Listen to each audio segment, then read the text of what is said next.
റാലിയുടെ സംഘാടകനായ leader തെരഞ്ഞെടുപ്പ് ഫലത്തിൻ്റെ ആഘാതത്തിൽ മക്കളെന്തെങ്കിലും കടുങ്കൈ കാട്ടുമോ എന്ന ഭയം കൊണ്ട് അവരെ ഒന്ന് ഫോൺ ചെയ്ത് സമാധാനിപ്പിക്കാൻ വേണ്ടി ഈ വേദി വിട്ടുപോയത് ഓർക്കുമല്ലോ.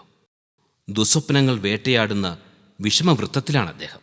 കടമറ്റത്ത് കത്തനാരെ പോലെ എന്തെങ്കിലും മാന്ത്രിക വേല കാട്ടി മക്കളെ രക്ഷിക്കാൻ കഴിയുമോ എന്നുവരെ അദ്ദേഹം സ്വപ്നം കണ്ടു തുടങ്ങിയിരിക്കുന്നു.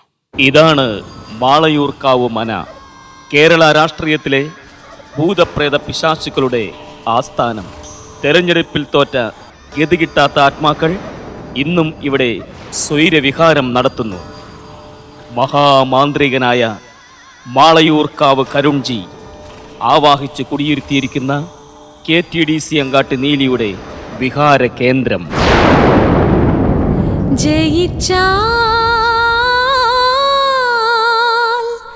ഒരു മന്ത്രിയായി പല പല വകുപ്പിൽ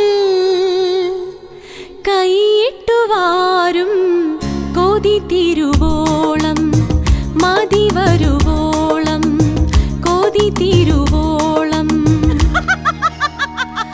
ജയിച്ചാൽ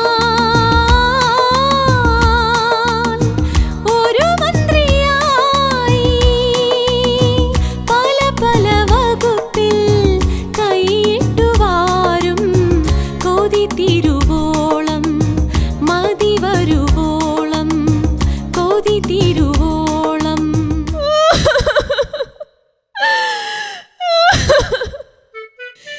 ഈശ്വര, എല്ലാം ഇത്രയും പെട്ടെന്ന് തകിടം മറിയുമെന്ന് വിചാരിച്ചില്ല. മക്കളെ വളർത്താനും ഗ്രൂപ്പ് വളർത്താനും പാർട്ടി പിളർത്താനും നടന്നപ്പോൾ ജനങ്ങളുടെ ബുദ്ധി വളർന്നത് മനസ്സിലാക്കാൻ അച്ഛന് കഴിഞ്ഞില്ല. ഇനി ഞാൻ എന്ത് ചെയ്യും? കക്ഷത്തിലിരുന്ന KTDCയും പോയി, ഉത്തരത്തിലിരുന്ന MP സ്ഥാനവും പോയി. ഇനി പൊതുപ്രവർത്തനം എന്ന് പറഞ്ഞ് നാട്ടുകാരുടെ മുഖത്ത് എങ്ങനെ നോക്കും? ആരാ വടക്കാഞ്ചേരി പാലമരച്ചോട്ടിൽ ഒളിച്ചിരിക്കുന്നത്? ആരാന്നാ ചോദിച്ചത്? എടി, KTDC കാട്ട നീലി, ഇത് ഞാനാ. എല്ലാം നഷ്ടപ്പെട്ട KCB ഗന്ധർവൻ. ഒരു മഴയിൽ കിളിർത്തു ഞാൻ, ഗ്രൂപ്പ് കളിച്ചു വളർന്നു ഞാൻ, ഒരച്ഛൻ്റെ മകനായി. ചതിയറിയാതെ കളിയറിയാതെ വളരും ഞാനൊരു മുഖ്യനായി വരും, ഇതാണെൻ സ്വപ്നം. ഇനി മുഖ്യനാവാനല്ല, വല്ലോടത്തും പോയി മുക്രയിടാനാ പോണേ. എന്തിപ്പോരുത്, നീ ഒറ്റ ഒരുത്തി കാരണമാണ് തോറ്റത്. നിന്റെ തൃക്കാൽ എന്നെടുത്ത് രാഷ്ട്രീയത്തിൽ വെച്ചോ അന്ന് തുടങ്ങിയതാ നമ്മുടെ കുടുംബത്തിന്റെ കഷ്ടകാലം. ഇനി ഹൈക്കമാൻഡിനെ കാണാൻ ഡൽഹി പോണമെങ്കിൽ സ്വന്തം കയ്യിൽ നിന്ന് കാശ് മുടക്കി വിമാന ടിക്കറ്റ് എടുക്കണമല്ലോ. നീയാണിതിന് ഉത്തരവാദി. അങ്ങനെ എല്ലാ കുറ്റങ്ങളും എന്റെ തലയിൽ കെട്ടിവെച്ച് കൈ കഴുകാൻ നോക്കണ്ട. ചേട്ടന്റെ കയ്യിലിരിപ്പ് കൊണ്ടാ ഇത്രയും ഭൂരിപക്ഷത്തിന് തോറ്റത്. ഒരു കാര്യം നീ മനസ്സിലാക്കണം, പണി പഠിക്കാതെ ഒരു പണിക്ക് ഇറങ്ങിത്തിരിക്കരുത്. 1.5 ലക്ഷത്തിന്റെ ഭൂരിപക്ഷത്തിലല്ലേ തോറ്റത്. പണി പഠിപ്പിച്ച അച്ഛന് എല്ലാരും കൂടെ പണി കൊടുത്തില്ലേ, പിന്നെയാ ഞാൻ. പണി കിട്ടിയത് നമുക്കാ. അച്ഛൻ സ്വസ്ഥമായിട്ട് രാജ്യസഭയിൽ പോയി ഇരിക്കും. മക്കളായ നമ്മളെയൊക്കെ മറന്നിട്ടോ? അച്ഛനെല്ലാം മറക്കാനും മാറ്റി പറയാനും ഒരു നിമിഷം മതി. എന്തെല്ലാം സ്വപ്നങ്ങളായിരുന്നു. മന്ത്രിസ്ഥാനം, സ്റ്റേറ്റ് കാറ്, ഇടയ്ക്കിടയ്ക്ക് കറണ്ട് കട്ടാണെങ്കിലും ഇഷ്ടംപോലെ വൈദ്യുതി, എല്ലാം തൊലഞ്ഞില്ലേ. ചേട്ടൻ വിഷമിക്കണ്ട, പരാജയം വിജയത്തിന്റെ മുന്നോടിയാണ്. ഇത് മുന്നോടിയല്ല, തിരിച്ചടിയാണ്. ജനങ്ങളുടെ അടി നേരിട്ട് കിട്ടുന്നതിന് മുൻപ് നോമിനേഷൻ വെച്ച് കീഴടങ്ങുന്നതാണ് നല്ലത്. നമ്മൾ വന്നിട്ട് ഇത്രയും നേരമായി, അച്ഛനെ കാണുന്നില്ലല്ലോ. അച്ഛാ.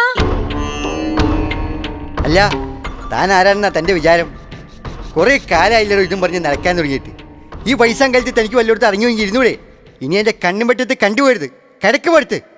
അച്ഛൻ ഏതോ ഒരു ബാധയെ ഒഴിപ്പിക്കുകയാണെന്ന് തോന്നുന്നു. അച്ഛാ, ഞാൻ ദാ വരുന്നു.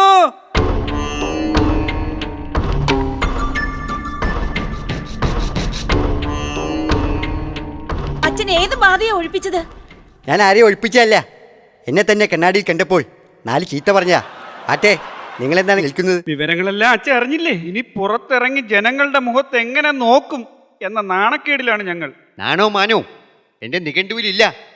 എൻ്റെ മക്കൾക്കും അത് പാടില്ല. അച്ഛാ, ഏതു വിധേനയും ആ മുഖ്യനാരെ നമുക്ക് തളയ്ക്കണം. അയാൾ വലിയ മുക്കിനാരല്ലേ? കടങ്കേറിയ മുറ്റത്ത് മുക്കിനാര്. അയാൾ വരട്ടെ, നമുക്ക് കാണാം. അതിനാദ്യം അയാളുടെ കയ്യിലിരിക്കുന്ന ആ മാന്ത്രിക വടി തട്ടിയെടുക്കണം. എന്തിനാണച്ചാ വയസ്സാങ്കാലത്ത് കുത്തിപ്പിടിച്ച് നടക്കാനോ? അല്ലടാ, നിന്നെ നെറുകന്തലയ്ക്ക് അടിക്കാൻ. അയ്യോ, ആ മാന്ത്രിക വടിയാണ് അയാളുടെ ശക്തി. അതെങ്ങനെ നമുക്ക് കൈക്കലാക്കാൻ പറ്റുവച്ചാ? മോളെ, പവർ കുറഞ്ഞാണെങ്കിലും അച്ഛൻ്റെ കയ്യിലുണ്ട് ഒരു മന്ത്രവടി. അതിൻ്റെ ശക്തിയാൽ അയാളെ ഞാനിവിടെ വരുത്തും. ഇല്ലെങ്കിൽ ഗ്രൂപ്പിലെ ചാത്തന്മാർ അയാളെ ഇവിടെ കൊണ്ടുവരും.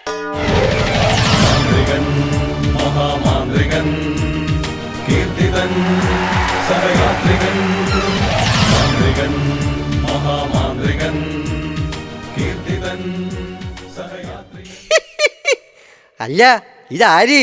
മഹാമാന്ത്രികൻ കടങ്കേറിയ മുഖ്യനാരോ? അപ്പോൾ ഈ പാവങ്ങളുടെ മാളയൂർക്കാവ് മനയിലും വരും. ഞാൻ നിങ്ങളുടെ കഴിവുകൊണ്ടൊന്നും വന്നതല്ല. എനിക്ക് കുറച്ച് കാര്യങ്ങൾ പറയാനുണ്ട്. പുറത്തിറങ്ങി നടക്കാൻ പറ്റാതെ മാനം കെട്ടി ഇതിൻ്റെ ഉള്ളിൽ കയറിപ്പോയതാണ്. എന്തൊക്കെ ബഹളമായിരുന്നു. മകക്ക് സീറ്റ്, മകന് സീറ്റ്, ഇപ്പൊ എല്ലാം കൂടി ഒത്തു കിട്ടിയല്ല.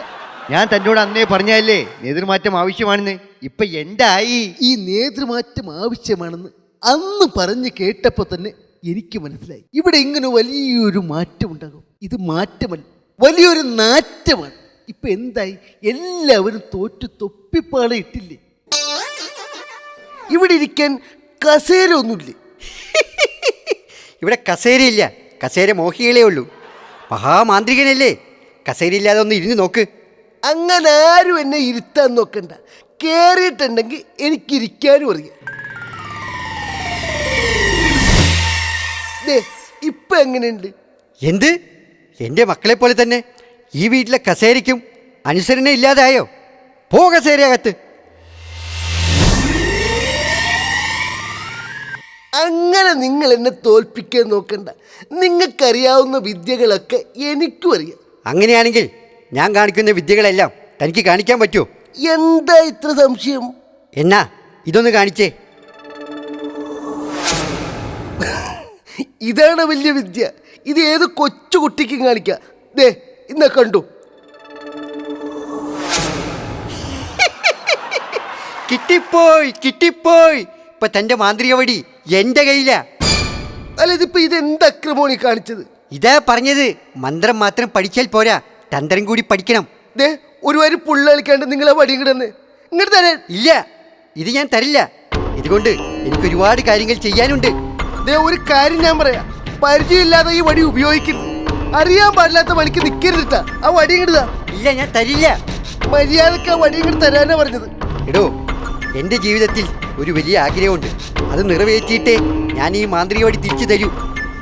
എൻ്റെ മാളയൂർക്കാവിലമ്മേ, എൻ്റെ വോട്ടർ ചാത്തന്മാരെ, എൻ്റെ ഹൈക്കമാൻഡ് ഭവതി, എൻ്റെ ഈ രണ്ട് മക്കൾക്കും എതിരായി നിൽക്കുന്ന ശത്രു ആരായിരുന്നാലും അവൻ നിലം പതിക്കട്ടെ.